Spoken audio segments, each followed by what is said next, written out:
Di awal cerita, seorang pemuda berjalan menyusuri lorong menuju ruang direktur.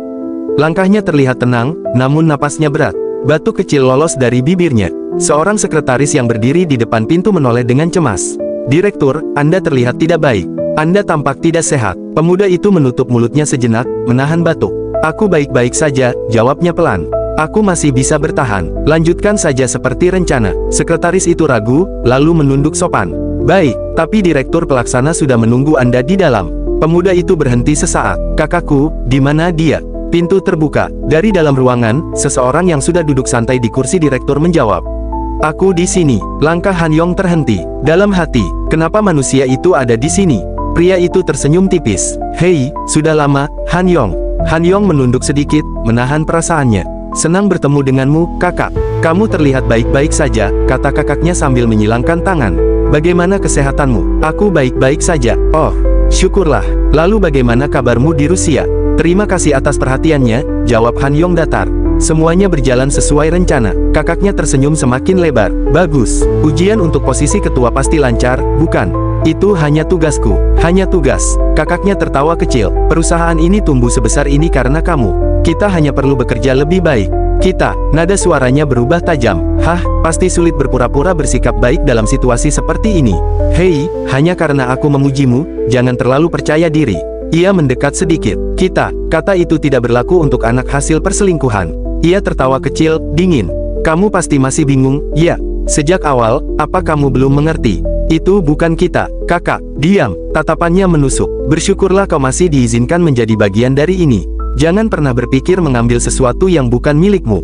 Beberapa saat kemudian, di parkiran gedung, Han Yong berjalan dengan langkah tergesa. Sebuah mobil melaju terlalu dekat. "Hah!" Gumamnya kesal. Orang gila macam apa yang mengemudi seperti itu? Mau dikirim ke Siberia juga? Tiba-tiba dadanya berdenyut hebat.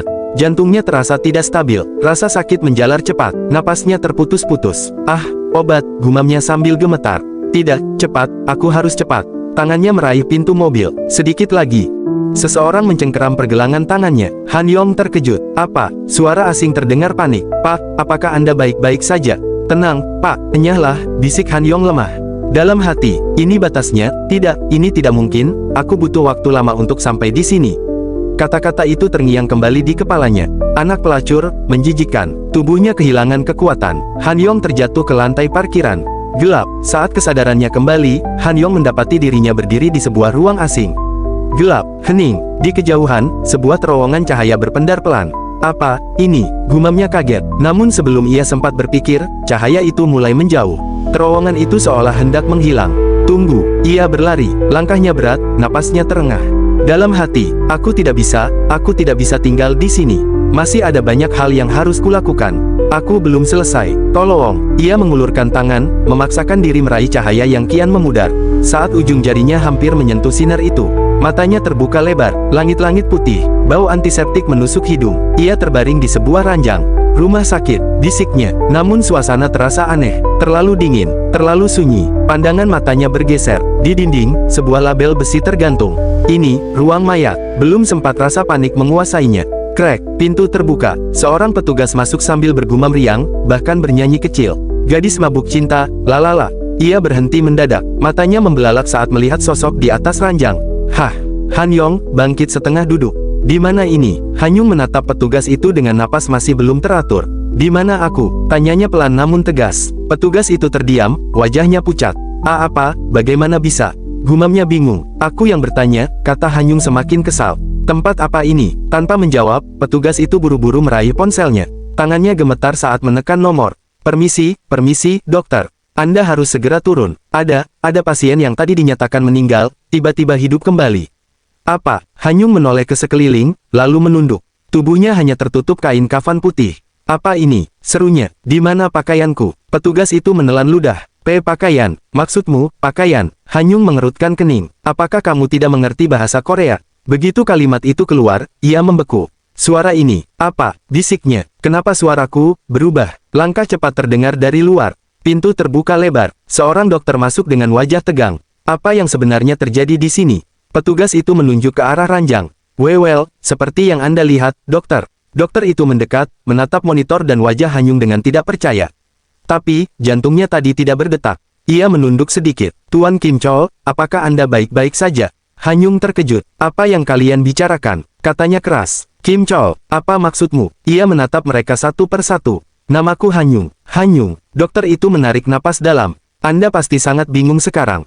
Tapi Anda adalah Kim Chol. Tubuh ini milik Kim Chol. Apa? Saya dokter yang bertanggung jawab atas Anda, lanjutnya pelan. Dan secara medis, saya telah memutuskan Anda mati secara teknis. Hanyung mengepalkan tangannya. Kenapa kau terus membicarakan orang sekarat itu? Bentaknya. Apakah kau benar-benar seorang dokter? Di mana akal sehatmu? Dokter itu terkejut, mundur setengah langkah. Maafkan saya. Hanyung menatapnya dengan tajam. Lihat aku baik-baik, katanya dingin. Aku Direktur Hanyung dari grup Han Jae-yong. Jangan berani memanggilku dengan nama murahan hanya karena kau tidak mengenaliku. Ruangan kembali sunyi. Dokter itu menatap Hanyung lama, lalu bergumam lirih, hampir tak terdengar. Pria ini, benar-benar tidak normal. Dokter itu menghela napas, lalu mengambil sebuah cermin kecil dan mengangkatnya ke hadapan Hanyung. Sekarang lihat wajahmu, katanya tenang namun tegas. Apa menurutmu aku tidak akan tahu kalau rumah sakit ini adalah anak perusahaan grup Han Jae-yang? Hanyung mengerutkan kening. Apa maksudmu, melihat wajahku? Ia menoleh ke cermin, dan seketika, apa? Matanya membelalak. Wajah yang terpantul bukan wajahnya. Bukan wajah Direktur Hanyung yang dikenalnya. Dokter itu menurunkan cermin. Silakan duduk tegak sebentar. Aku akan memeriksamu sekarang. Dalam hati Hanyung. Apa ini mimpi? Dokter itu bergumam sambil memeriksa. Aku benar-benar tidak percaya. Aku yakin jantungnya sudah berhenti berdetak. Dalam hati Hanyung. Apa yang sebenarnya sedang terjadi padaku? Keesokan harinya, Hanyung telah dipindahkan ke ruang rawat inap. Ia menatap langit-langit sambil berpikir. Ini tidak masuk akal. Aku terbangun di tubuh orang lain. Siapa namanya tadi? Kim. Tiba-tiba pintu terbuka. Beberapa orang masuk dengan wajah penuh air mata dan harapan. Ini dia, seru salah satu dari mereka. Ini Jeolmin kami. Hanyung refleks mengangkat tangan. Tunggu, kalian pasti salah paham. Namun seorang wanita langsung memeluk tubuhnya erat sambil menangis. Anakku, Jeolmin kami masih hidup. Terima kasih, Tuhan, terima kasih atas berkahmu. Hanyung mendorong perlahan. Tunggu, aku bukan Kim Jeolmin. Seorang pria parubaya, ayahnya, menatapnya lembut. Kami sudah tahu, katanya pelan. Dokter sudah menjelaskan. Apa? Kamu kehilangan ingatan karena guncangan akibat kecelakaan. Ibu Jeolmin menggenggam tangannya erat. Tidak apa-apa, Jeolmin. Semuanya akan baik-baik saja. Dalam hati Hanyung, apa yang mereka bicarakan? Aku mengingat semuanya dengan jelas. Ia membuka mulut. Itu bukan yang ingin kukatakan. Aku ingin mengatakan sesuatu. Ayahnya mengangguk. Silakan. Ibunya menatap penuh harap. Apakah kamu mengingat sesuatu? Dalam hati Hanyung, sepertinya yang terbaik adalah tidak mengatakan apapun. Ia tiba-tiba bangkit dari ranjang. Ah, aku ingin ke toilet. Ayahnya segera berdiri. Perlu bantuan? Tidak, jawab Hanyung cepat. Saat melangkah keluar, ia bergumam pelan. Aku harus pergi dari sini. Aku harus menemukan pembukuku terlebih dahulu. Mungkin di sana ada jawabannya. Di lorong rumah sakit, sebuah televisi menyala. Berita terkini, anak kedua ketua Han Daeseo dari grup Hanjong, Direktur Hanyung, ditemukan tewas di area parkir siang tadi. Langkah Hanyung terhenti. Jaksa menyatakan bahwa Direktur Hanyung, yang menderita penyakit jantung, meninggal dunia setelah melewatkan waktu minum obatnya. Dalam hati, Hanyung berkata, apa yang mereka katakan? Apakah aku benar-benar melihat ini? Berita berlanjut. Direktur Hanyong dikenal sebagai kandidat kuat ketua masa depan grup. Tangan Hanyung mengepal. Dalam hati, jadi, aku sudah mati. Dan sekarang, aku hidup sebagai orang lain. Saat itu, Hanyong, yang kini hidup sebagai Kim Jeolmin, bergumam dalam hatinya. Kalau begitu, siapa aku sekarang? Jeolmin, kamu tidak apa-apa.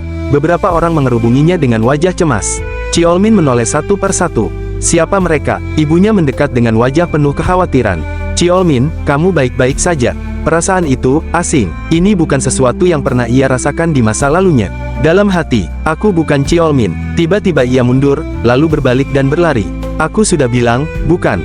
Teriaknya, bukan aku. Jeolmin, tunggu. Jeolmin terus berlari tanpa menoleh. Hei, seseorang berteriak. Kamu kenapa lari seperti itu? Kamu baru saja sadar. Napasnya terengah, namun langkahnya tidak melambat. Dalam hati, aku berlari. Jantungku, baik-baik saja. Kenangan lama muncul. Saat ujian fisik di SMA, aku hampir mati hanya karena lari 50 meter. Sejak hari itu, aku tidak pernah berlari lagi. Namun kini, ia masih berdiri, masih bernapas. Tiba-tiba, serak, seseorang menangkapnya dari belakang. Mereka terjatuh bersama. Hei, pasien macam apa yang larinya secepat ini? Kamu baik-baik saja. Jeolmin menatap mereka dengan mata gemetar. Kenapa kalian bersikap seperti ini padaku? Ia berteriak, "Aku bukan Kim Cheolmin, aku Hanyong." Suasana mendadak hening. Lalu, ibunya memeluknya erat. "Tidak apa-apa, nak," katanya sambil menahan tangis. "Kamu masih punya keluarga." Ia memeluknya lebih kuat. "Dan kamu masih punya teman." Ayahnya berdiri di samping mereka. "Kamu anakku," katanya tegas namun hangat.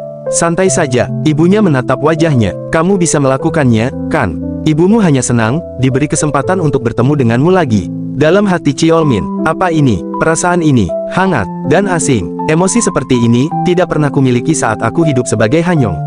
Ibunya tersenyum lembut. "Ayo pulang, nak." Lalu ia menoleh pada teman-teman Cheolmin. "Kalian bisa membantu Cheolmin dalam perjalanan pulang." Salah satu dari mereka mengangguk mantap. "Jangan khawatir, jika itu yang ibu inginkan, Anda bisa mengandalkan kami." Malam itu, di kamar rumah sakit, Cheolmin terbangun perlahan. Di samping ranjang, orang tuanya tertidur pulas. Ayahnya duduk bersandar, ibunya tertidur dengan kepala menunduk, seolah takut ia menghilang lagi jika lengah. Mereka masih di sini. Ingatan tentang berita di televisi kembali terputar di kepalanya. Tentang kematian Han Yang, tentang dirinya sendiri. "Kalau begitu, aku harus melihatnya sendiri. Dengan mataku sendiri." Cheolmin bangkit diam-diam dan meninggalkan rumah sakit. Di dalam taksi, ia membuka dompet. 12.000 won, hanya segitu. Ia membalik dompet itu sekali lagi. Kosong, benar-benar kosong. Ia menyerahkan kartu tanpa banyak pikir. Beberapa detik kemudian, sopir itu menghela napas. "Nak, kartumu ditolak." Tak lama, Cheolmin sudah berdiri di luar mobil. Sopir itu berkata dingin, "Aku melepasmu karena kita sedang di dekat pemakaman. Aku minta maaf." Cheolmin berdiri mematung. Entah anak ini memang tidak punya uang, atau aku yang tak pernah peduli soal uang. Aku bahkan tak tahu berapa ongkos taksi. Ia menatap ke depan. Gerbang pemakaman menjulang sunyi. Bukan pemakaman orang lain. Ini, pemakamanku. Ia melangkah masuk. "Apa aku benar-benar mati?" "Siap. Kalau begitu, apa yang harus kulakukan sekarang?" Langkahnya terhenti di depan sebuah foto. Wajahnya sendiri, rapi, tenang, dingin. "Itu aku, atau hanya bayangan dari diriku yang lama?" Dari belakang, suara-suara pelan terdengar. "Pemakaman tanpa keluarga, masuk akal. Kita tahu dia berasal dari keluarga seperti apa." "Sudahlah, aku cuma ingin melihat ketua datang atau tidak." Cheolmin menoleh. Orang-orang makan, berbincang, bahkan tertawa kecil. Tak satu pun terlihat menyesal. Tak satu pun terlihat kehilangan. Tiba-tiba, "Hei, asisten Song, kemari." Cheolmin membeku. Asisten Song, orang yang dulu selalu berdiri di sisinya. "Aku harus pergi. Setidaknya berdoalah sebelum pergi." "Tidak ada gunanya sekarang." Seseorang mendengus. Dia juga tanpa emosi. "Tinggalkan saja. Semua orang yang bekerja untuk manusia itu rusak. Satu atau lain cara." Dalam hati Cheolmin, bagaimana bisa? Orang tuaku dulu, saudaraku, rekan-rekanku, semuanya membuangku. Sebuah tangan menyentuh pundaknya. "Hei, nak, apa yang kau lakukan di sini? Kamu tidak terlihat seperti orang yang seharusnya ada di sini." Cheolmin menoleh perlahan. Semua ini salah." Ia berteriak tanpa sadar. Tangannya meraih bunga duka. "Untuk apa bunga-bunga ini? Untuk apa semua kepura-puraan ini?" Bunga-bunga beterbangan, jatuh ke lantai. "Apa yang kau lakukan? Hei, hentikan." Seseorang mencoba menahannya. "Apakah kamu sudah gila?" Tubuh Cheolmin bergerak lebih cepat dari pikirannya. Tangan itu diputar, tubuhnya dibanting ke lantai. Sejak kapan tubuh ini sekuat ini? Satu orang lagi datang. Cheolmin mencengkeram kerahnya dan melemparkannya. "Apa? Kenapa dia begitu kuat?" Orang-orang berkerumun. "Tangkap dia." "Apa yang terjadi?" Cheolmin kembali menatap foto itu. "Untuk apa semua ini?" Tangan-tangan menahannya. Sebuah mobil mewah berhenti. Seorang pria turun. "Direktur pelaksana, Anda sudah tiba." "Apakah ayah saya sudah datang?" "Belum, Pak. Aku lelah." "Siapkan semuanya. Aku akan tidur sebentar." Pria itu melirik Cheolmin sekilas. "Jika anak itu hidup 1 tahun lagi," katanya datar, "dia mungkin akan melakukan sesuatu yang hebat di Rusia." Ia mendengus. Kenapa harus mengomel dan membuat orang lelah? Tanpa menoleh lagi, ia pergi. Cheolmin dilempar ke jalan. "Wajingan, kalau kau datang lagi, kau tidak akan semudah ini." Cheolmin terbaring di aspal. Dalam hati, sekarang aku mengerti. Sebagai Han Yang, aku mati sendirian. Cheolmin berjalan menyusuri pinggir jalan seorang diri. Angin malam menyapu wajahnya, sementara pikirannya tenggelam semakin dalam. Hanyong sekarang sudah mati. Pikiran itu muncul begitu saja, dingin dan nyata. Tidak ada yang benar-benar memikirkannya, seolah hidupnya dulu tak pernah berarti apa-apa. Ia mengingat semuanya, usaha, kerja keras, dan pengorbanan yang ia lakukan, namun pada akhirnya ia tak pernah mencapai apapun. "Seperti itulah aku," gumamnya dalam hati, seseorang yang selalu berusaha tetapi tak pernah dipilih. Semakin dipikirkan, semakin banyak kejanggalan yang terasa. Bayangan sebuah mobil yang melaju kencang di parkiran bawah tanah kembali terlintas di kepalanya. Tidak ada alasan bagi siapapun untuk memacu kendaraan secepat itu di tempat seperti itu. Ia tidak memiliki bukti, namun nalurinya berteriak. Hanya satu orang yang mungkin melakukan hal seperti itu. Kakaknya, bajingan sialan yang menyebalkan. Cheolmin berhenti di tepi danau dan menatap kota yang berkilauan di seberang sana. Ia menarik napas pelan. Ia mungkin tidak tahu kebenaran sepenuhnya, tetapi satu hal sudah jelas baginya, anak kedua dari kepala grup Hanyong telah mati. Namun dirinya masih berdiri di sini, hidup di dunia ini dengan tubuh orang lain. Bibirnya terangkat sedikit. Aku orang yang selalu membayar kembali lebih dari apa yang kuterima. Jika kecurigaannya benar, ia tidak akan ragu. Aku akan menunjukkan pada mereka seperti apa neraka itu. Beberapa saat kemudian, Cheolmin kembali ke rumah sakit dan masuk ke ruangannya. Ia melangkah pelan ke dalam kamar. Ayahnya tampak gelisah dalam tidur, bibirnya bergerak memanggil sebuah nama. Namanya. Cheolmin menatap wajah itu lama, lalu bergumam dalam hati. Mereka benar-benar mengira aku anak mereka. Ia duduk di sisi ranjang, pandangannya kosong. Kim Cheolmin, aku tidak tahu apa yang sebenarnya terjadi padaku. Tapi satu-satunya pilihan yang kumiliki sekarang hanyalah hidup sebagai Kim Cheolmin. Dari luar kamar terdengar suara ibunya berbicara dengan seorang petugas. Iya, Pak, terima kasih banyak. Tolong jaga Cheolmin kami. Tak lama kemudian, pintu terbuka. Ibunya masuk dan mendapati Cheolmin sudah berbaring di ranjang. Ia lalu membangunkan suaminya perlahan. Sayang, pria itu terbangun dan refleks memanggil Cheolmin. Sang istri segera memberi isyarat agar diam. Dia sedang tidur, Cheolmin kita. Ayahnya menghela napas kecil. Oh, aku ketiduran. Dulu Cheolmin kita sering mendengkur. Seolah menanggapi itu, Cheolmin sengaja mendengkur pelan. Sepertinya dia benar-benar tidur, gumam ayahnya. Suasana hening sejenak sebelum ibunya berbicara lagi dengan nada khawatir. Tagihan rumah sakit jauh lebih besar dari yang kita kira. Berapa? Tanya sang suami. 7 juta won. Pria itu tersenyum tipis. Anak kita masih hidup. Itu bukan masalah besar. Lagi pula ini sudah termasuk diskon dari dokter karena kesalahan diagnosis. Ia lalu bertanya, berapa yang ada di rekeningmu? 2 juta won. Sang ayah mengangguk. Jangan khawatir, aku akan memikirkan sesuatu. Cheolmin, yang berpura-pura tertidur, merasakan dadanya terasa berat. Apakah mereka berniat meminjam sisa 5 juta won? Tangan sang ayah mengusap tubuhnya dengan lembut. Aku bahkan akan menyiapkan jutaan won, bukan hanya 5 juta. Asal anak kita selamat. Ia menatap wajah Cheolmin dengan mata sayu. Lihat, dia sangat kurus. Karena besok dia keluar dari rumah sakit, mari beri dia makanan yang enak. Dalam hati, Cheolmin terdiam. Lagi, dan lagi seperti ini. Sama seperti sebelumnya. Kehangatan itu terasa nyata, menyusup pelan ke dadanya. 7 juta won, dengan tabunganku dulu, itu bukan apa-apa. Namun pikirannya tersendat pada satu hal. Tapi, apa kata sandiku? Keesokan harinya, saat Cheolmin pulang dari rumah sakit, ayahnya lebih dulu membuka pintu rumah dan berkata dengan suara ringan, kita pulang. Cheolmin berjalan di belakang mereka, menatap punggung ayahnya sambil bergumam dalam hati. Apakah benar-benar mungkin hidup sebagai orang yang berbeda? Di ambang pintu, ibunya sudah menunggu. Nak, silakan masuk. Cheolmin mengangguk canggung. Oh, iya, ibunya tersenyum lembut. Selamat datang kembali. Begitu melangkah masuk, pandangannya langsung tertuju pada rumah yang berantakan. Ayahnya menghela napas. Wow, lihat kekacauan ini. Adiknya menimpali santai, kita terlalu sibuk bola-balik ke rumah sakit. Baiklah, kata ayahnya, ayo kita bereskan dulu. Cheolmin diam, menelan kata-kata di tenggorokannya. Kenapa? Keluarga berempat tinggal di tempat seperti ini. Matanya menyapu ruangan sempit itu. Bahkan lebih kecil dari perpustakaanku dulu. Ayahnya lalu membuka tirai jendela, membiarkan cahaya masuk. Yunah, bagaimana kalau kamu ke supermarket? Kita makan daging babi kesukaan kakakmu. Oke, jawab Yunah ceria, sekalian es krim. Cheolmin menarik napas perlahan. Aroma ini, nyaman. Entah kenapa, rumah kecil dan berantakan ini terasa lebih menenangkan daripada rumah besarnya dulu. Hangat, menghibur, tidak buruk sama sekali. Beberapa saat kemudian, Yunah keluar dari kamarnya dan berteriak, Kak, cepat keluar. Makan buah. Ia menoleh ke ruang tamu. Enggak ada. Ibunya tersenyum. Kakakmu dan ayahmu pergi jalan-jalan. Yunah mendengus. Cepat amat, monster olahraga itu seharusnya istirahat beberapa hari. Di sisi lain, Cheolmin berlari kecil di pagi hari bersama ayahnya. Tubuhnya terasa ringan, langkahnya mantap. Rasanya seperti pegas, gumamnya dalam hati. Aku dulu takut jantungku berhenti kalau berlari terlalu jauh, tapi dengan tubuh ini, sepertinya tak akan terjadi apa-apa. Ia mempercepat langkah, menikmati hembusan angin. Dari belakang, ayahnya berseru sambil tertawa, Cheolmin, pelanlah. Beberapa saat kemudian, Cheolmin berhenti di pinggir kota, di tepi hutan yang sunyi.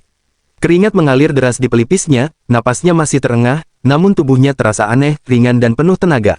Ada apa dengan tubuh ini? Gumamnya dalam hati, rasanya seperti aku bisa melakukan apa saja. Ponselnya tiba-tiba berdering. Di layar tertera satu nama, Gyeonjo. Cheolmin mengernyit. Gyeonjo, teman dari rumah sakit itu, kenapa dia menelepon? Ia mengangkat panggilan. Halo, Cheolmin, kamu lagi ngapain? Kamu di luar. Suara Gyeonjo terdengar hati-hati. Apa maumu? Jawabnya singkat. Tidak, aku cuma mau cek keadaanmu. Sebagai teman, Cheolmin terdiam sesaat. Sekarang kamu sudah tahu. Ada lagi. Oh, tunggu. Kamu mau mulai kerja paruh waktu lagi? Nada Cheolmin langsung berubah. Itu alasan kamu menelepon. Potongnya. Tanya saja orang lain. Saat itu, ayahnya muncul dari belakang sambil terengah. Hah, kalau saja aku 10 tahun lebih muda. Ia lalu bertanya santai, siapa yang menelepon? Gyeonjo, jawab Cheolmin. Oh, dia menanyakan kondisimu. Bukan, dia bertanya apakah aku bisa menggantikan kerja paruh waktunya. Ayahnya menatapnya sejenak. Lalu, kamu mau pergi? Tidak ada alasan bagiku untuk pergi. Ayahnya mengangguk pelan. Tidak ada alasan, ya.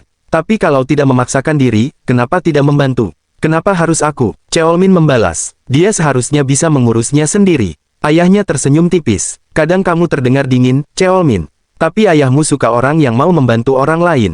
Cheolmin memandang ke arah hutan yang gelap. Apa membantu kerja paruh waktu itu benar-benar ada gunanya? Maksudku, membantu teman saat mereka butuh. Teman yang sama itu, jawab ayahnya pelan, akan membantumu saat kamu benar-benar membutuhkannya. Itu tergantung temannya, gumam Cheolmin. Ayahnya menepuk bahunya. Mungkin dunia terasa seperti kumpulan orang asing bagimu. Tapi Gyeonjo berbeda. Dia temanmu sejak kecil. Ayah bisa menjamin itu. Cheolmin menarik napas panjang. Teman baik, apa syaratnya? Ayahnya tersenyum lebih lebar. Kamu akan mempelajarinya sendiri. Untuk sekarang, anggap saja kamu menutup mata, dan pergi membantunya. Keesokan harinya, di sebuah minimarket, Cheolmin berkata dengan nada sopan, saya akan menerima kartunya. Mesin berbunyi singkat. Transaksi berhasil. Terima kasih telah berbelanja hari ini. Pelanggan itu tersenyum. Iya, kerja bagus. Terima kasih. Silakan datang kembali, jawab Cheolmin. Begitu pelanggan pergi, Gyeonjo menatapnya dengan mata membelalak. Wow, kamu benar-benar kelihatan seperti orang yang berbeda dibandingkan saat ngobrol sama aku. Dan serius, bagaimana caranya kamu bisa belajar semua ini cuma dalam 1 jam? Gampang, jawab Cheolmin singkat. Gampang, Gyeonjo mengulang tak percaya. Biasanya orang butuh 1 atau 2 hari buat pelatihan. Jangan-jangan ingatanmu sudah kembali. Tidak sepenuhnya, jawab Cheolmin sambil mengangkat selembar kertas. Tapi ini sangat membantu. Gyeonjo mengangguk. Kalau itu membantu, ya sudah. Cheolmin melirik kertas itu. Tapi kenapa kamu bikin ini dari awal? Oh, karena pekerja paruh waktu di sini sering ganti, jawab Gyeonjo. Jujur saja, pemilik toko ini agak, ia mendekat dan berbisik pelit. Cheolmin langsung menoleh. Kenapa kamu berisik di dekat telingaku? Hei, Gyeonjo menahan. CCTV di sini juga merekam suara. Merekam suara, iya, katanya buat keamanan, tapi aslinya buat ngawasin karyawan. Cheolmin mendengus pelan. Dia benar-benar peduli sama uangnya. Kamu tidak tahu setengahnya, balas Gyeonjo. Dia bahkan sering tidak bayar sesuai perjanjian. Oh, Cheolmin berkata datar, jadi dia cuma pelit. Jangan keras-keras, bisik Gyeonjo. Kalau cuma pelit, aku nggak akan ngomel begini. Dia juga main-main sama gajimu. Dengan punyaku juga, nanti aku jelaskan detailnya. Aku tidak tertarik, jawab Cheolmin. Jadi, kamu yang menyeretku kerja di tempat seperti ini. Jangan dipikirkan terlalu ekstrim, kata Gyeonjo sambil tersenyum kecut. Aku juga di sini karena susah cari kerja lain. Ia hendak melanjutkan bicara ketika bel pintu berbunyi. Selamat datang, Pak, sapa Cheolmin refleks. Saat melihat sosok pelanggan itu masuk, Cheolmin bergumam dalam hati, sepertinya orang ini punya kepribadian yang merepotkan. Gyeonjo mencondongkan tubuh dan berbisik pelan, hei, itu pemiliknya. Cheolmin melirik ke arah pintu. Orang itu, pria botak itu sudah berdiri di tengah toko, wajahnya masam. Hei, Park Gyeonjo, apa yang kamu lakukan? Katanya tajam, apa kamu tidak melihat jejak sepatu di sini? Gyeonjo langsung gugup. Ah, tunggu sebentar, Pak. Pria itu mendecak. Apa ini, Supermin? Mulutmu terkunci, ya. Ia menaikkan suara. Park Gyeonjo, iya, Pak, saya datang. Gyeonjo bergegas menghampiri. Cheolmin memperhatikan lantai. Jejak sepatu, pikirnya, nodanya hampir tak kelihatan. Dia cuma cari-cari masalah. Pemilik toko itu kembali mengomel, lihat kondisi toko ini. Dan kamu masih berpikir aku harus menaikkan gajimu.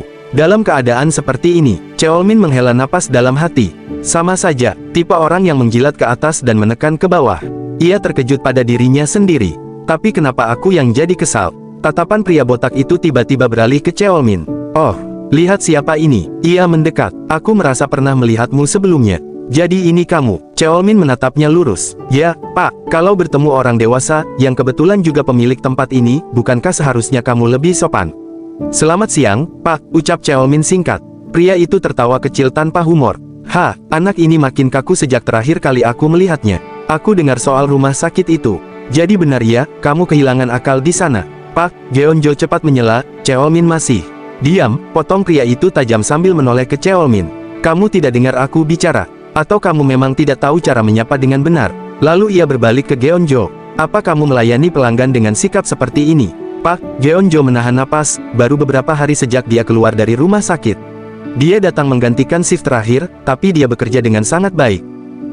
Pemilik itu mencibir. Jadi sekarang kamu membelanya, bukan begitu? Geonjo menjelaskan cepat. Dia sudah mempelajari semuanya, hampir semua pekerjaan bisa dia tangani. Dan menurutmu, kata pria botak itu dingin, kenapa aku harus percaya kata-katamu? Cheolmin menatap punggung Geonjo. Apa ini? Batinnya bergetar. Dia melindungiku. Perasaan asing itu muncul lagi. Pernahkah ada seseorang berdiri di depanku seperti ini sebelumnya? Dia teman baik saya, kata Geonjo akhirnya. Kami sudah lama bekerja bersama. Anda juga tahu itu, kan? Cheolmin terdiam. Teman baik, ya, kata itu terdengar aneh, tapi untuk alasan yang tidak ia mengerti, dadanya terasa sedikit hangat. Pemilik toko itu menyilangkan tangan. Itu dulu, mulai hari ini dan besok, anggap saja dia masih dalam masa pelatihan. Geonjo terkejut. Pak, Anda tidak pernah mengatakan hal seperti itu sebelumnya. Justru karena itu aku datang sendiri untuk memberitahumu, balasnya dengan nada kesal. Geonjo menarik napas. Setahu saya, selama masa pelatihan hanya dibayar 80% dari upah minimum. Tapi dia baru bekerja beberapa hari. Lagi pula, dia juga pernah bekerja di sini sebelumnya. Tatapan pemilik toko langsung mengeras. Park Geonjo, apa sebenarnya yang sedang kamu bicarakan? Cheolmin memperhatikan dari samping. Orang ini terlalu baik untuk tempat seperti ini, gumamnya dalam hati. Tapi setidaknya, dia setia. Pemilik toko lalu beralih menatap Cheolmin. Hei, Kim Cheolmin, kalau kamu membuat kesalahan, aku akan memotongnya dari gajimu. Kalau ada barang yang hilang, itu juga akan kuambil dari gajimu. Ia mendekat sedikit. Kalau aku datang tengah malam dan melihatmu tidur atau bermain ponsel, aku potong 1 jam upahmu. Kamu mengerti? Cheolmin menjawab singkat, iya, Pak.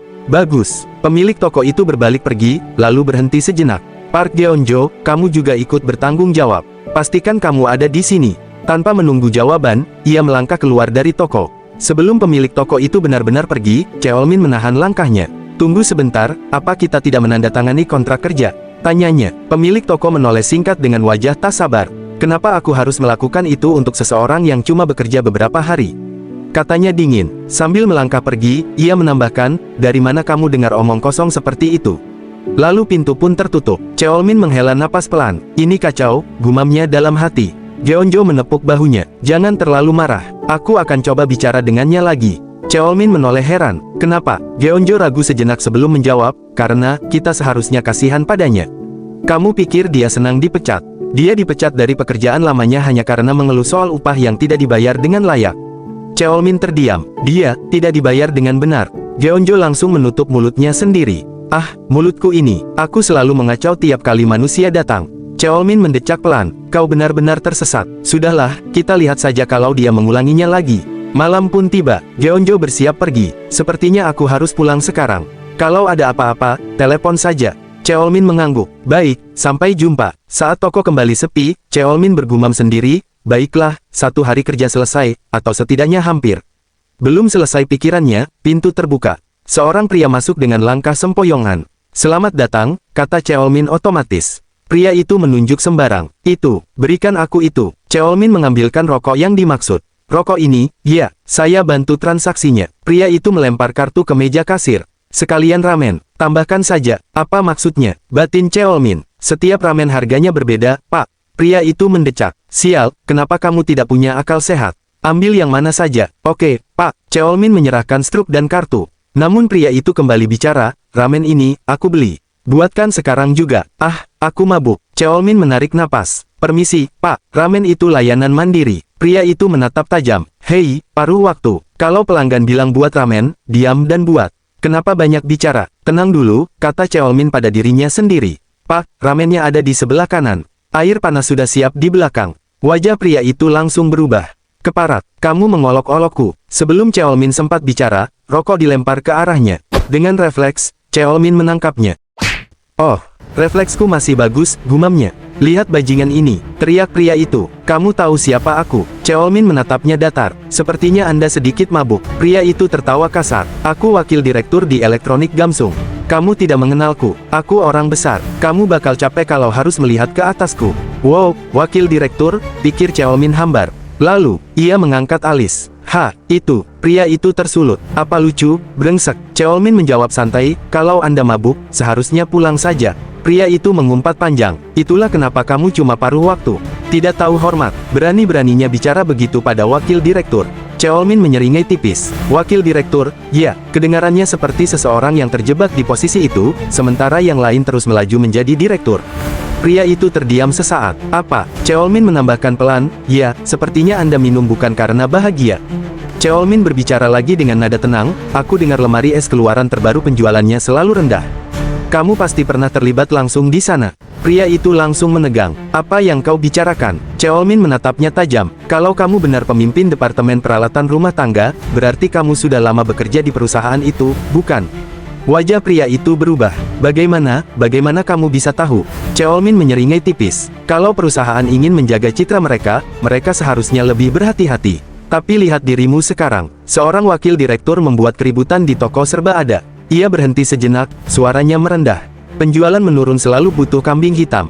Kalau aku seorang direktur, aku tahu siapa yang akan kupilih. Ia menatap lurus. Jadi, minta maaflah dengan tulus. Pria itu tertawa pendek, jelas kesal. Ini pertama kalinya aku berada di situasi seperti ini. Kamu hanya beruntung dan menebak semuanya dengan benar. Nada suaranya berubah kasar. Minta maaf. Aku tidak akan melakukannya. Tangannya terayun, mencoba memukul. Aku tidak terlalu jago berkelahi, batin Cheolmin, tapi kenapa tinjunya terlihat begitu jelas? Tanpa sadar, ia menangkis pukulan itu dengan telapak tangannya.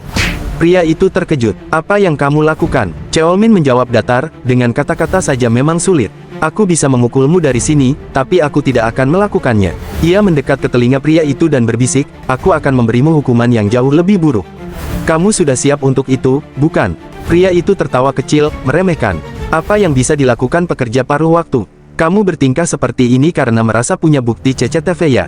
Video itu bukan apa-apa. Kamu bodoh kalau berpikir bisa berbuat sesuatu. Panggil pemiliknya, suruh dia keluar sekarang. Oh, kata Cheolmin pelan, CCTV itu merekam suara juga. Pria itu terdiam. Apa? Wajahnya memucat. Kamu bohong. Cheolmin menggeleng. Besok aku akan mengirim videonya ke perusahaanmu. Akan lebih menarik lagi kalau ke media. Ia tersenyum tipis. Seorang eksekutif perusahaan besar membuat keributan di toko serba ada.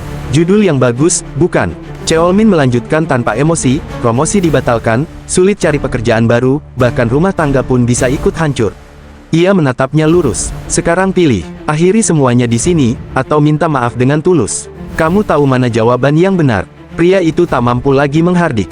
Bahunya merosot. Maafkan saya tidak akan meremehkan orang hanya karena mereka pekerja paruh waktu. Cheolmin menggeleng pelan. Bukan soal paruh waktu atau bukan. Kamu seharusnya tidak meremehkanku. Pria itu menunduk. Saya benar-benar menyesal. Sekarang pergi, kata Cheolmin singkat. Ya, terima kasih. Pria itu pun berbalik dan keluar tanpa menoleh lagi. Saat kembali ke mobilnya, pria itu mengumpat dengan wajah penuh amarah. Bajingan itu, kau pikir aku akan membiarkan ini berlalu begitu saja? Ia mendengus. Dia cuma menang mulut, tidak lebih. Tangannya meraih setir, mesin dinyalakan. Baik, gumamnya kasar, kita mulai. Tiba-tiba, seseorang mengetuk jendela mobil. Pria itu menoleh dengan kesal. Seorang polisi berdiri di luar. Selamat malam, Pak. Kami menerima laporan dugaan mengemudi di bawah pengaruh alkohol. Apa? Pria itu terkejut. Laporan siapa? Polisi itu tetap tenang. Mohon kerjasamanya. Silakan keluar dari kendaraan. Pria itu mengumpat pelan, wajahnya memerah. Keparat. Pak, suara polisi mengeras, segera keluar. Jika Anda terus melawan, kami akan mengambil tindakan. Pria itu terdiam sejenak, lalu mendecak kesal. Ah, baiklah, maaf, katanya sambil membuka pintu. Di saat yang sama, jauh di dalam toko serba ada, Cheolmin berdiri di balik kasir dengan ekspresi datar. Dalam hatinya, ia bergumam pelan, dingin dan pasti. Aku ini orang yang suka menyimpan dendam. Keesokan paginya, di minimarket itu, Cheolmin menceritakan kejadian semalam kepada Geonjo dengan nada tenang, seolah itu hanya insiden biasa. Namun Geonjo menatapnya ragu. Serius, kamu nggak bohong, kan? Tanyanya. Cheolmin meliriknya sekilas. Kamu juga kenal orang itu? Iya, jawab Geonjo. Dia sering ke sini. Tapi, bagaimana caranya kamu membuat dia sampai minta maaf? Cheolmin menghela napas pelan. Perusahaan besar sangat sensitif soal reputasi karyawannya. Aku cuma memanfaatkan itu. Geonjo mengernyit. Tapi dari mana kamu tahu sejauh itu? Cheolmin terdiam sejenak. Yah, pengalaman, jawabnya singkat. Geonjo tertawa kecil, lalu menggeleng. Biasanya kamu cuma menertawakan orang seperti dia dan membiarkannya pergi. Sejak kapan kamu jadi sejujur dan setegas itu? Cheolmin menunduk, suaranya lebih dingin. Kalau kamu terus hidup seperti itu, kamu cuma jadi alat. Aku hanya mengembalikannya persis seperti apa yang pernah mereka lakukan padaku. Geonjo terdiam, lalu menghela napas lega. Yah, setidaknya orang aneh itu sudah nggak muncul lagi. Rasanya jauh lebih ringan sekarang. Sejujurnya, dia juga sering memperlakukanku seenaknya. Ia tertawa pahit. Pemilik toko malah menyuruhku tetap sopan ke pelanggan aneh seperti dia. Katanya, pelanggan tetaplah pelanggan. Cheolmin mendongak. Pemilik bilang begitu. Iya, lanjut Geonjo. Dia bilang kalau ada kehilangan penjualan, aku yang harus bertanggung jawab. Jadi aku disuruh terus melayani pelanggan itu. Kamu juga pernah dengar hal yang sama, kan? Tanpa sadar, jempol Cheolmin menekan pensil di tangannya hingga krek patah. Geonjo tersentak. Hei, ada apa? Wajahmu kelihatan agak menakutkan sekarang. Cheolmin menenangkan diri, lalu tersenyum tipis. Nggak apa-apa, katanya pelan. Sepertinya aku cuma sedikit merasa sakit. Beberapa hari kemudian, Cheolmin menatap buku rekeningnya dengan wajah datar. Dalam hatinya ia bergumam, mari kita lihat bagaimana pemilik tubuh ini digunakan sebagai alat orang lain. Biasanya gaji dibayarkan di akhir bulan, tetapi seperti dugaan, tidak pernah tepat waktu. Ia sudah paham pola ini, menunda pengiriman, lalu membayar lebih sedikit dari yang seharusnya. Baiklah, mari kita lihat kali ini. Hari pembayaran pun berlalu. Cheolmin menatap ponselnya, jam 9:03 pagi. Tepat seperti yang ia perkirakan. Ia lalu mengirim pesan singkat kepada pemilik toko, Pak, saya belum menerima gaji bulan ini.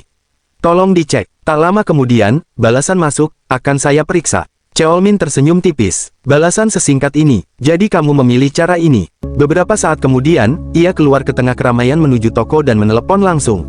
Halo, Pak, Anda bilang akan memeriksa, tapi belum ada kabar. Saya hanya ingin memastikan. Di seberang sana, pemilik toko menjawab dengan nada kesal, aku akan cek dan kirim uangnya. Tunggu saja sebentar, kenapa kamu tidak punya kesabaran? Dalam hati, Cheolmin bergumam dingin, kali ini kamu tidak akan lolos. Sekalian, kata Cheolmin dengan tenang, tolong kirim juga gaji bulan lalu yang belum Anda bayarkan. Apa? Suara pemilik toko meninggi. Gaji bulan lalu, bulan Maret, lanjut Cheolmin. Anda membayar saya setelah setengah bulan berlalu, itu sebenarnya untuk bulan sebelumnya, tapi Anda membuatnya seolah-olah pembayaran lebih awal. Selain itu, masih ada 580.000 won gaji mingguan yang belum dibayar. Dan setelah upah minimum naik, Anda berjanji menaikkan gaji saya mulai bulan berikutnya, tapi itu tidak pernah terjadi. Tolong tambahkan semuanya ke pembayaran bulan ini. Suasana di telepon langsung berubah. Hei, Kim Cheolmin, Hardik pemilik toko, apa-apaan sikapmu? Kamu mau cari masalah denganku? Cheolmin menjawab tetap datar, saya hanya meminta uang yang seharusnya memang menjadi hak saya. Hah, kamu bercanda, balasnya kasar. Ini jam kerjamu, bukan waktunya berkeliaran. Suruh Geonjo tetap jaga toko juga. Sebelum Cheolmin sempat menjawab, sambungan telepon terputus. Cheolmin menurunkan ponselnya perlahan. Hah, gumamnya pelan, itulah jawaban yang memang ingin ku dengar. Beberapa saat kemudian, Cheolmin tiba di minimarket tempatnya bekerja. Begitu masuk, Geonjo langsung menatapnya dengan cemas. Kamu menelepon dia? Tanyanya pelan. Iya, jawab Cheolmin singkat. Apa katanya? Sebelum Cheolmin sempat menjawab, suara langkah tergesa terdengar dari luar. Pintu toko terbuka keras, dan pemilik toko masuk dengan wajah merah padam. Kamu akan segera tahu, gumam Cheolmin. Kim Cheolmin, bentak pemilik toko sambil melangkah mendekat. Ia berdiri tepat di depan Cheolmin, menatapnya tajam. Apa kamu mencoba memulai sesuatu denganku? Cheolmin menatap balik tanpa gentar. Saya hanya meminta bayaran yang sesuai dengan pekerjaan yang sudah kami lakukan. Apa? Pemilik toko tertawa sinis. Kamu sendiri yang melamar kerja setelah melihat upah per jam di pengumuman. Aku memberimu tempat kerja dengan penuh kebaikan, dan sekarang kamu berani ribut. Kamu benar-benar tidak tahu betapa istimewanya dirimu. Ia menunjuk Cheolmin sambil terus berbicara, kamu belum pernah merasakan kehidupan nyata. Di dunia nyata, kamu harus menertawakan kesalahan kecil orang lain. Itu namanya pandai bersosialisasi, aturan tak tertulis. Kalau mau hidup nyaman, kamu harus belajar itu. Tidak ada yang akan memberimu nasihat seperti ini. Seharusnya kamu berterima kasih padaku. Cheolmin menghela napas kecil. Aku benar-benar tidak mengerti apa yang ingin kamu sampaikan, katanya tenang. Tapi kamu sepertinya sangat menyukai aturan buatanmu sendiri. Mulai sekarang, mari kita ikuti aturan itu bersama-sama. Pemilik toko mendecak. Anak ini masih saja. Cheolmin langsung memotong, kamu baru saja mengingatkan kami soal aturan masyarakat. Tapi anehnya, kamu sendiri yang mengabaikannya. Ia melangkah setengah langkah lebih dekat. Sepertinya hanya ada satu hal yang perlu kita lakukan. Aku hanya lupa, balas pemilik toko cepat. Sepertinya ingatanmu baik-baik saja sekarang, jawab Cheolmin. Kami hanya ingin menerima pembayaran yang adil atas pekerjaan kami. Itu juga aturan masyarakat, bukan? Pemilik toko tertawa kering. Kamu ini benar-benar lucu, melawan orang dewasa tanpa mundur. Aku hanya mengikuti aturan yang tadi kamu banggakan, balas Cheolmin datar. Wajah pemilik toko mengeras. Jika kami tidak menerima pembayaran sebelum pukul 23.59 malam ini, lanjut Cheolmin, aku akan menelepon Kementerian Ketenagakerjaan.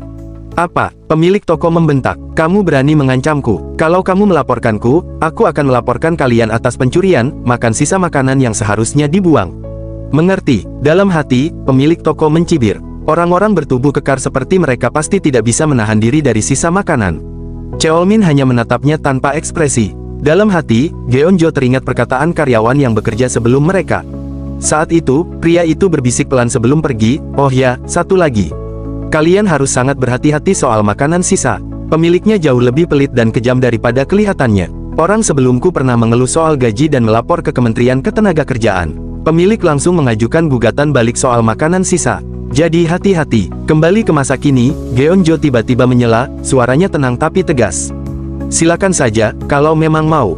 Pemilik toko terkejut. Apa? Aku bilang, silakan kalau mau, ulang Geonjo. Dalam hati, pemilik toko mengumpat. Ada apa dengan anak-anak ini? Kenapa mereka berani sekali? Cheolmin tersenyum tipis. Pak, sebaiknya buat keputusan yang tepat. Kalau Bapak mau memeriksa CCTV, silakan. Tapi kalau lewat jam 12 malam dan pembayaran belum masuk, kami tidak punya pilihan lain. Geonjo menambahkan, aku sudah bilang tadi, kamu tidak akan menemukan apapun di sana. Cheolmin melanjutkan dengan nada datar, kamu memang bisa bersikap kasar pada kami, tapi kami tidak akan melakukan hal bodoh. Kami mahasiswa, dan kami sehat secara akal. Wajah pemilik toko menegang. Kalian, ia menunjuk mereka. Hei, kalau kalian tidak ingin terluka, sebaiknya jangan datang besok. Soal pembayaran, aku akan mengirimkannya. Sial, aku benar-benar harus mengirim uang ke anak-anak seperti kalian. Ia mendengus kesal, lalu berbalik dan pergi meninggalkan toko. Geonjo menghela napas. Itu saja, sudah selesai. Cheolmin menggeleng pelan. Belum, masih satu langkah lagi. Sekadar memastikan. Di luar toko, pemilik yang masih marah membuka ponselnya. Sebuah pesan masuk dari Cheolmin, maaf sebelumnya. Ia tersenyum. Aku sudah tahu, anak-anak ini pasti menyesal mengancamku. Namun tiba-tiba, pesan kedua masuk. Pemilik toko terdiam. Hah, pesan itu berbunyi. Maaf, tadi saya lupa menyampaikan semuanya. Saya paham menghitung satu persatu itu merepotkan, jadi saya kirimkan total akhirnya saja. Geonjo, 2.560.000 won. Cheolmin, 2.505.000 won. Perhitungan mencakup pembayaran 1 bulan penuh, selisih penyesuaian upah minimum, dan kekurangan pembayaran sebelumnya. Rincian lengkap ada di bawah. Silakan diperiksa. Pemilik toko menggertakkan gigi. Sial, anak-anak ini. Beberapa saat kemudian, Cheolmin dan Geonjo duduk di sebuah tempat minum kecil. Cheolmin memilih cola alih-alih bir, membuat Geonjo heran karena itu bukan kebiasaannya. Cheolmin berdalih sedang tidak ingin minum, meski dalam hati ia mengingat penyakit jantungnya yang membuatnya selalu menghindari alkohol. Geonjo berterima kasih karena akhirnya ia mendapatkan seluruh upah yang seharusnya menjadi miliknya, sementara Cheolmin menanggapinya dengan santai. Geonjo penasaran sejak kapan Cheolmin memahami soal upah dan perhitungan gaji, mengingat sebelumnya ia tampak tidak tahu apa-apa. Cheolmin mengakui ia sendiri ragu tindakannya akan berhasil, namun semuanya sudah terlanjur selesai. Dalam hati, ia menyadari dirinya hanya mengambil haknya, sedangkan Geonjo tampak benar-benar membutuhkan uang. Setelah keluar dari kerja paruh waktu, Geonjo berencana mencari tempat lain dan merasa aman untuk sementara. Percakapan mereka pun ditutup dengan ajakan penuh semangat untuk pergi ke klub Bing. Pada malam harinya, Cheolmin pergi ke klub malam bersama teman-temannya, meski hatinya dipenuhi keraguan. Suasana hiruk-pikuk, candaan kasar, dan pamer diri terasa asing baginya. Ia lebih banyak diam, mengamati dinamika sosial di sekelilingnya, bagaimana orang saling menilai, menjatuhkan, dan menaikkan harga diri seperti transaksi tak tertulis. Sikapnya yang tenang justru membuatnya menonjol di antara teman-temannya yang ribut. Di sisi lain, sekelompok wanita bergabung ke meja mereka. Para pria langsung memperkenalkan diri dengan penuh gaya, memamerkan jurusan dan kemampuan fisik masing-masing. Percakapan berubah menjadi ajang pembuktian, bahkan hampir berujung ricuh ketika salah satu dari mereka bertindak berlebihan. Di tengah itu semua, Cheolmin tetap pasif, menarik perhatian para wanita justru karena sikapnya yang diam dan sulit ditebak. Saat Gangjo memaksa Cheolmin memperkenalkan diri, kebingungan dalam diri Cheolmin mulai terlihat. Ia terdiam ketika ditanya jurusan, hingga teman-temannya berbohong untuk menutupi keanehannya dengan alasan kecelakaan. Namun situasi berubah drastis ketika Cheolmin bertanya polos namun mengerikan, bagaimana ceritanya ia mati. Meja itu langsung membeku, menandai bahwa ada sesuatu yang jauh lebih gelap tersembunyi di balik kebingungannya. Saat itu, Geonjo berkata pelan namun tegas. Sekarang bukan waktu yang tepat. Aku akan memberitahumu nanti. Cheolmin menggeleng. Ini tidak akan berhasil. Ayo kita keluar. Tidak, jawab Geonjo singkat. Suasana mulai canggung. Tiba-tiba Soyung melambaikan tangannya sambil tersenyum cerah. Kalau begitu, supaya suasananya lebih seru, bagaimana kalau kita main game? Belum sempat ada yang menjawab, matanya menangkap seseorang di arah luar. Oh, sini, sini. Soyung berdiri dari kursinya. Aku akan membawanya ke sini. Soyong menoleh. Ada orang lain. Lae Songmi menjawab, oh, dia teman kami. Baru saja kembali setelah menerima telepon. Namanya Yunjo. Tapi, kamu kenal dia? Yunjo. Soyong mengulang. Songmi menambahkan dengan nada biasa saja. Dia model sampul majalah mahasiswa. Semua langsung terdiam. Serius, Dewi Universitas Muda Yong. Yang itu, saat itu, Yunjo mendekati Soyung dan berkata dengan nada tidak nyaman. Soyung, aku pikir kita hanya mau minum sebentar. Aku sudah diganggu beberapa orang aneh hari ini. Soyung tertawa kecil. Kamu tahu tidak, justru karena kamu, mereka jadi seperti itu. Ia menarik tangan Yunjo pelan. Duduk saja bersama kami. Kalau kamu bersama orang-orang ini, kamu tidak perlu berurusan dengan orang aneh lagi. Yunjo menghela napas. Aku sudah cukup terganggu hari ini. Dan jujur saja, aku tidak terlalu suka salah satu dari mereka. Itu senior di klubku, jawab Soyung cepat. Memang kekanak-kanakan, tapi orangnya baik. Teman-temannya juga. Yang paling penting, mereka bisa diandalkan, mereka atlet. Ia mencondongkan badan dan berbisik. Duduk saja sebentar. Kalau kamu tidak nyaman, kita bisa cari alasan lalu pergi. Yunjo terdiam sejenak, lalu mengangguk. Baiklah. Soyung tersenyum puas. Ayo, di meja, Lae Songmi berkata pelan. Oh, mereka kembali. Saat Gangjo dan Geonjo mengangkat kepala, mereka langsung terdiam. Seorang wanita dengan aura yang jelas berbeda sedang berjalan mendekat. Cantik, tenang, dan langsung menarik perhatian seluruh ruangan. Sementara itu, dalam hati Yunjo bergumam, hah, semuanya di sini seperti kehilangan sekrup satu per satu. Di seberangnya, Cheolmin memandangnya sekilas. Tatapannya singkat dan datar. Dalam benaknya, ia menghitung dengan tenang, anting sekitar 765.000 won, kalung 2.236.000 won, pakaian 8.178.000 won, sepatu 1.384.000 won. Cukup mudah. Yunjo menyadari tatapan itu dan bertanya dengan nada kesal. Apa yang kamu lihat? Kamu, jawab Cheolmin singkat. Karena kamu berdiri di situ. Aku tidak datang ke sini untuk dilihat, balas Yunjo dingin. Kalau begitu, kamu bisa pergi, jawab Cheolmin tanpa emosi. Suasana menegang sejenak, sebelum Lae Songmi memanggil pelan. Yunjo, rekannya menimpali, Yunjo, duduk saja. Baik, jawab Yunjo singkat. Setelah duduk, ia melirik meja yang dipenuhi sisa makanan dan minuman, lalu menghela napas dalam hati. Aku sudah tahu seperti apa mereka. Gangjo mengangkat botol minumannya dan berkata santai. Ngomong-ngomong, kenapa tidak minum? Kamu sudah di sini. Aku baik-baik saja. Tidak usah, jawab Yunjo. Ah, baiklah, kata Gangjo, tak memaksa. Ia tertawa kecil lalu menambahkan. Sepertinya itu masalahnya. Dia kelihatan dari keluarga yang baik. Soyung menimpali dengan nada biasa saja. Dia putri CEO perusahaan besar. Gangjo langsung menoleh, matanya berbinar. Wow, perusahaan apa? Soyung melirik Yunjo. Tidak apa-apa kalau aku menyebutkannya. Lakukan sesukamu, jawab Yunjo tenang. Kamu toh akan mengatakannya juga. Perusahaan Daejin, kata Soyung. Beberapa orang langsung terkejut. Sementara itu, Cheolmin tetap tampak biasa saja. Dalam hatinya ia bergumam, CEO memang tidak sulit. Yang menarik, dia punya putri seusia ini. Di sisi lain, Yunjo menatap Cheolmin dengan kesal. Apa sebenarnya masalah sikapnya? Tiba-tiba, ia mengangkat ponselnya dan menyenggol gelas kopi di tangan Cheolmin. Cairan itu tumpah ke wajahnya. Ah, maaf, katanya singkat, lalu segera melangkah menjauh. Cheolmin mengusap wajahnya perlahan. Dalam hati, ia bergumam. Kenapa gadis ini bersikap seperti ini sejak awal? Sementara itu, Cheolmin memperhatikan seorang pria di sudut ruangan.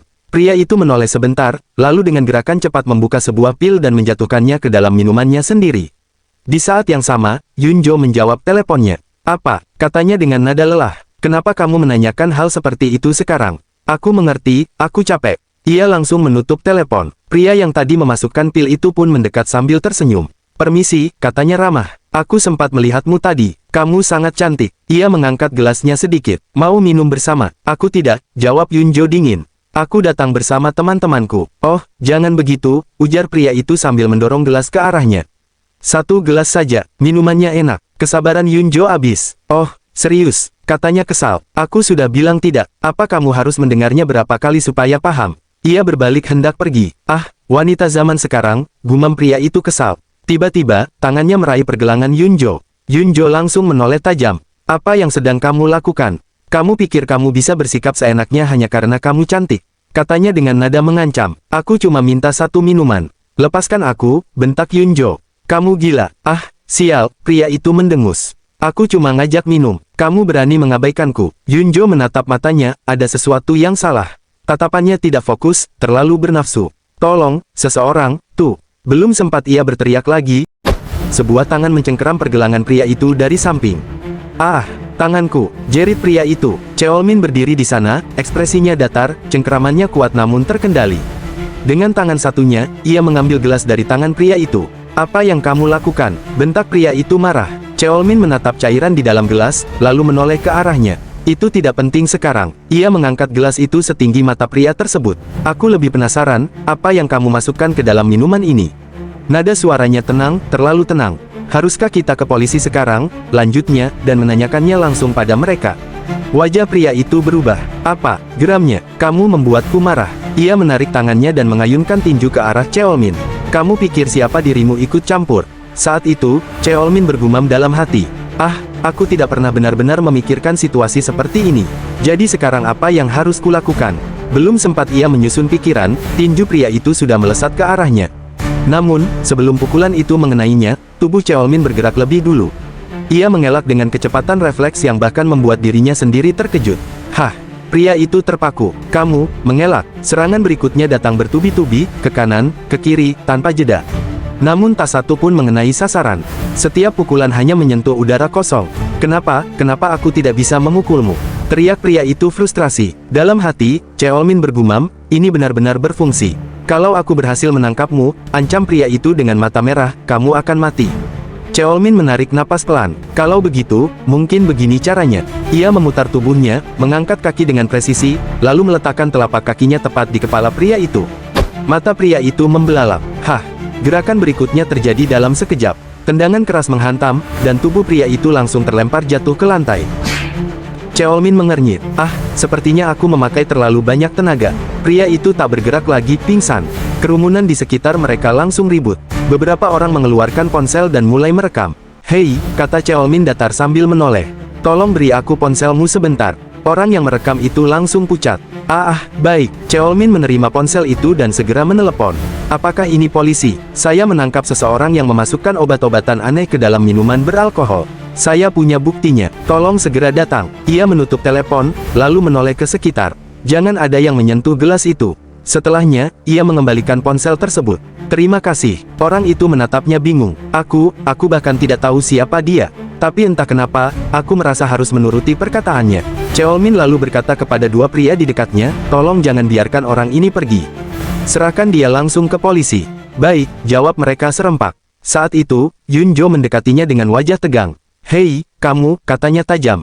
Kenapa kamu mengikutiku? Aku tidak mengikutimu, jawab Cheolmin santai. Aku mengamati orang itu. Dia terlihat mencurigakan. Yunjo terdiam sejenak, lalu mendengus. Mengikuti orang asing kelihatannya memang hobimu. Cheolmin meliriknya sekilas. Hobiku yang lain adalah tidak mengharapkan ucapan terima kasih. Yunjo terdiam. Tak lama kemudian, Soyung datang tergesa. Yunjo, kamu tidak apa-apa. Panggil manajemen, jawab Yunjo tegas. Aku ingin kita tetap bisa berpesta. Beberapa saat kemudian, botol-botol bir mahal sudah tersaji di atas meja. Semua orang terkejut. Hai semuanya, kata Yunjo sambil tersenyum. Aku sedikit bersikap sombong tadi. Sebagai permintaan maaf, mau minum denganku? Wajah teman-teman Cheolmin langsung berbinar. Iya, terima kasih. Percakapan pun mulai mengalir dengan sendirinya. Aku dengar kamu model, tanya Soyong. Tidak juga, jawab Yunjo ringan. Hanya karena aku pernah jadi model sampul, bukan berarti aku selebritas. Tapi reaksinya bagus, kan? Ada yang menghubungi agensi. Ada beberapa, jawab Yunjo sambil tersenyum. Tapi aku ingin fokus pada studiku dulu. Wow, dari mana? Tanya Soyong penasaran. Yunjo melirik Cheolmin. Itu agak sulit untuk kukatakan. Gangjo ikut menyela, pasti tempat terkenal. Aku sudah bilang, aku tidak bisa mengatakannya, jawab Yunjo. Lagi pula, aku agak kasar tadi, ya. Tidak sama sekali, kata Gangjo cepat sambil tertawa. Aku rasa itu karena temanku kurang pandai menolak tawaran, ujar Yunjo sambil menatap Soyong. Maafkan aku, kata Yunjo dengan ekspresi imut. Maukah kalian memaafkanku? Wajah teman-teman Cheolmin langsung memerah. Wow, dia gila, bisik seseorang. Siapapun bisa salah paham dalam situasi seperti itu, kata Gangjo akhirnya. Iya, timpal yang lain. Kalau aku di posisimu, aku juga akan bereaksi sama. Yunjo tersenyum tipis. Terima kasih atas pengertiannya. Tidak, justru kami yang harus berterima kasih, sahut mereka. Apalagi dengan alkohol mahal ini. Tidak apa-apa, jawab Yunjo santai. Nikmati saja. Ia kembali melirik Cheolmin. Masalah pertama sudah beres. Cheolmin, panggilnya. Dalam hati Cheolmin bergumam, ini bukan sesuatu yang ingin kusentuh. Ia menjawab datar, aku baik-baik saja. Tapi sejak kamu datang ke klub, aku benar-benar tidak apa-apa, potong Cheolmin. Nikmati saja waktumu, dalam hatinya berkata. Dan jangan ganggu aku. Teman-teman Yunjo tersenyum melihat itu, sementara Yunjo sendiri tampak kesal karena ditolak mentah-mentah. Geonjo berbisik ke yang lain, sejak kapan dia menolak minum? Iya, sahut yang lain. Biasanya dia yang paling rajin minta ditraktir. Soyong mengangkat gelasnya sambil tersenyum lebar. By the way, ayo kita minum tanpa dia. Semoga kedepannya kita bisa makin akrab juga. Gelas-gelas pun saling beradu, suara tawa bercampur musik memenuhi ruangan. Mereka mulai bernyanyi, bergoyang mengikuti irama, berfoto tanpa henti, tenggelam dalam euforia malam yang terasa begitu hidup. Namun di tengah keramaian itu, Yunjo melirik ke arah meja Cheolmin. Pria itu sama sekali tidak ikut bersenang-senang, duduk diam, menatap kosong ke depan, seolah pikirannya berada di tempat lain. Dia benar-benar tidak berubah, batin Yunjo pelan, sementara yang lain terus tertawa tanpa menyadari apapun. Beberapa saat kemudian, mereka pun keluar dari bar. Udara malam menyapa wajah mereka yang sedikit memerah karena alkohol. Hei, Kim Cheolmin, ujar seseorang sambil tertawa mabuk. Kalau ada yang kasih minuman, kamu harus minum. Itu namanya sopan, tahu. Dia mendekat sambil bergumam lagi, Cheolmin, kenapa sih kamu sekarang kaku banget? Kamu tahu nggak, siapa kamu buat kami? Tiba-tiba yang lain menyela dengan semangat, ayo lanjut putaran ketiga ke karaoke. Soyung langsung menggeleng. Sudah jam 3 pagi, aku mau pulang. Saat itulah sebuah mobil mewah berhenti tepat di depan klub. Semua orang refleks menoleh. Itu Ferrari. Yang bersayap itu, kan? Mobil carbonara itu, bukan? Soyung mengernyit. Kalian ngomong apa sih? Itu mobilnya Yunjo. Gangjo langsung melongo. Hah? Serius? Oh my god. Yunjo melirik Cheolmin sekilas. Begini lagi jadinya, pikirnya. Kamu pasti bakal bersikap seperti ini. Seorang pria keluar dari mobil sambil tertawa kecil. Maaf aku terlambat, mobilnya agak susah dikendarai. Terima kasih atas kerja kerasmu, jawab Yunjo singkat. Pria itu membungkuk sopan. Terima kasih banyak, silakan datang lagi. Soyung mendekat ke Yunjo. Kamu kan tahu, kamu nggak boleh nyetir kalau abis minum. Betul, jawab Yunjo tenang. Panggil sopir saja, tidak perlu. Yunjo lalu melangkah mendekati Cheolmin, satu-satunya yang benar-benar sadar malam itu. Ia berhenti di depannya, menatapnya sesaat, lalu tersenyum tipis. Aku hanya akan bertanya pada orang yang tidak minum, katanya pelan. Permisi, apakah tidak apa-apa kalau aku memintamu untuk mengemudi?